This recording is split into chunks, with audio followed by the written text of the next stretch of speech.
Dear friends, मैंने आपको syntax chapter के अंतर्गत बहुत सारे रूल्स बतलाए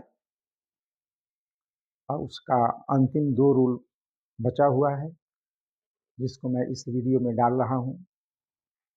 तो उसको ज़रा सा देखें ध्यान से, हमसे जुड़े रहें और पूरी ग्रामर की जानकारी जो मैंने दिया है, आप उसको बार-बार देखते रहें।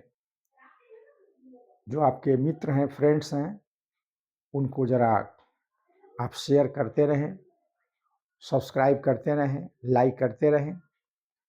और मैं अब आपको इसके बाद लिटरेचर मैं पढ़ाने जा रहा हूँ, वह होगा बिहार बोर्ड और सीबीएसई बोर्ड के कुछ इम्पोर्टेंट चीज़ सब जो हैं मैं उनको पढ़ाऊँगा, जो एग्जामिनेशन में पूछे जाते हैं। तो इसके बाद जो वीडियो मेरा बनेगा वह होगा लिटरेचर से। पहले तो मैं बिहार बोर्ड का दूंगा, क्योंकि उसकी परीक्षा पहले है, उसके बाद सीबीएसई बोर्ड की परीक्षा होती है, तो मैं आपको उसमें दूंगा। इसलिए आप हमारे साथ बने रहें और हमारे वीडियो को लाइक करें, शेयर करें, सब्सक्राइब करें। तो सिंटैक्स चैप्टर के अंतर्गत whatever I taught only 2 rules that have been left, and now I am going to discuss it. Those 2 are: the first, that is 23.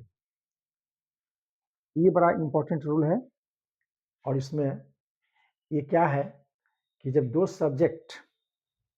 Subject और से जुड़े हों, आइदर और से जुड़े हों, नाइदर नॉर से जुड़े हों, और माने या, आइदर माने भी या, नाइदर माने भी नहीं, वो निगेटिव होता है। आइदर और का निगेटिव होता है नाइदर नॉर।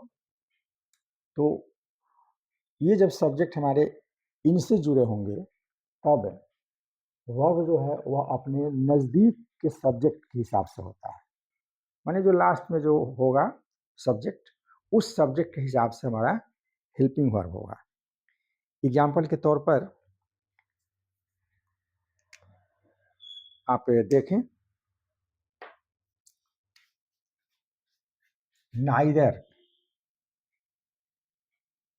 नॉर, ये नाइदर नॉर है ना, इसके बीच में एक सब्जेक्ट आया है यू और एक सब्जेक्ट आया है आई। तो देखिए जरा सा वर्ब, ये वर्ब हमारा है, ये क्या हो गया है, एम हो गया है, माने आई के हिसाब से हो गया, माने अंतिम सब्जेक्ट के हिसाब से हो गया है। उसी तरीके से नाइदर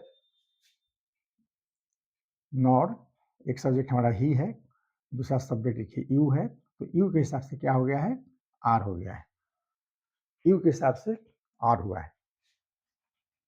ये देखिए आइदर और से दो सब्जेक्ट मेरा जुड़ा हुआ है, द टीचर और द बॉयज। तो बॉयज के हिसाब से क्या हो गया, ये हमारा आर हो गया, हो गया। इसके बाद जो है इस तरह से हमारा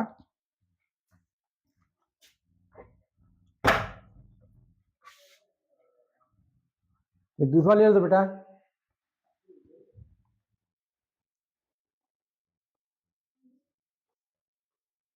तो यहाँ पर देखिए आर हो गया है। फिर देखिए आइदर और से जुड़ा हुआ है, द बॉयज, ये द टीचर। तो देखिए क्या हो गया है, ये हमारा ईज हो गया है। नाइदर नॉट से जुड़ा हुआ है, सब्जेक्ट हमारा एक टीचर है, दूसरा सब्जेक्ट द बॉयज है, तो देखिए यहाँ पर आर हो गया है, ये हो गया है बॉयज के हिसाब से। आइदर आई और माई फ्रेंड्स, ये देखिए माई फ्रेंड्स सब्जेक्ट है दूसरा, तो देखिए यहाँ पर आर हो गया है, ये हो गया है माई फ्रेंड्स के हिसाब से। आई और माई वाइफ, यहाँ पर सब्जेक्ट है, दूसरा सब्जेक्ट, तो माई वाइफ के हिसाब से देखिए क्या हो गया, इज हो गया माई वाइफ और आई एम गोइंग। देखिए यहाँ पर my wife subject, I subject, तो देखिए एम हो गया, आई के हिसाब से हो गया। Neither you nor I, neither you एक सब्जेक्ट, दूसरा सब्जेक्ट आई, तीसरा सब्जेक्ट ही। इसमें यहाँ पर हमने क्या कर दिया, 3 सब्जेक्ट मैंने डाल दिया। तो देखिए ही के हिसाब से क्या हो गया, ये इज हो गया ही के हिसाब से। नाइदर यू नॉर ही, एक सब्जेक्ट हमारा यू है, दूसरा सब्जेक्ट ही है, तीसरा सब्जेक्ट आई है। तो देखिए जो एम हो गया है ये आई के हिसाब से हो गया, माने अंतिम सब्जेक्ट के हिसाब से हो गया है। तो रूल ये बना, यदि 2 सब्जेक्ट या 2 से अधिक सब्जेक्ट और आइदर और, नाइदर नॉर से जुड़े हुए अगर हों तो क्या करते हैं उसमें कि अंतिम सब्जेक्ट जो होता है उसके हिसाब से हमारा वर्ब होता है।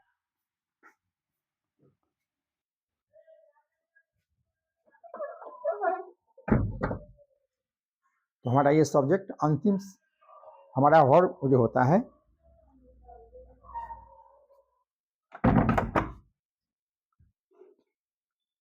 जो वर्ब होता है वह अंतिम सब्जेक्ट के हिसाब से सिंगुलर हो या प्लूरल हो, अंतिम सब्जेक्ट।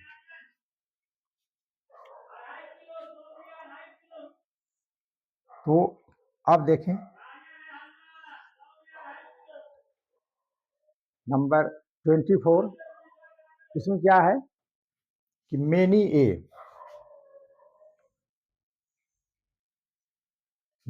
ए के बाद सिंगुलर वर्ब आता है। हालांकि मेनी क्या है, प्लूरल है, लेकिन ए क्या है, सिंगुलर है। इसे मेनी ए, तो ए के हिसाब से हमारा वर्ब होने से क्या होगा, सिंगुलर होगा। तो देखिए मेनी ए मैन वाज, ये देखिए सिंगुलर हो गया। मेनी ए वाज, देखिए ये सिंगुलर हो गया। ए मैन ये सिंगुलर है, ये वा क्या है, सिंगुलर है। तो देखिए मेनी ए के बाद जो हमारा नाउन आया, जो हमारा हेल्पिंग वर्ब आया या वर्ब आया, वह क्या हुआ, सिंगुलर हुआ। तो इस प्रकार से ये चैप्टर अब समाप्त हुआ और ये गोल्डन रूल के नाम से भी जाना जाता है।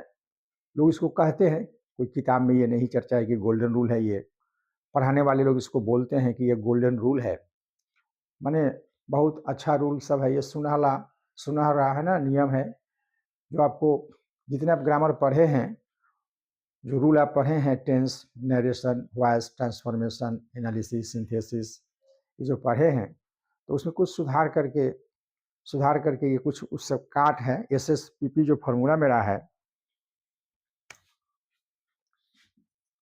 SS और PP जो फॉर्मूला है, इस फॉर्मूला को यहाँ पर काटा गया है।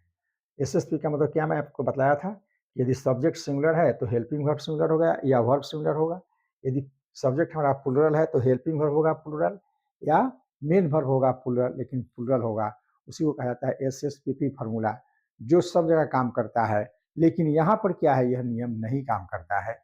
उसी नियम के बारे में मैंने आपको बतलाया, इसलिए इसको गोल्डन रूल्स, ये सब्जेक्ट वर्ब एग्रीमेंट के नाम से जाना जाता है।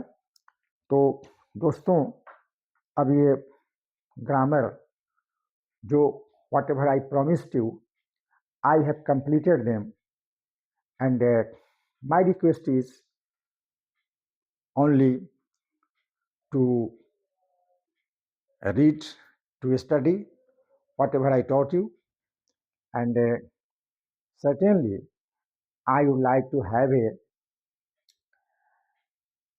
new lesson that is from literature. Whatever I taught, that was language, and now I will start literature, and literature Especially, I like you to teach poetry selection, and for poetry, certainly you will have to knowledge of figure of speech, and that will help you.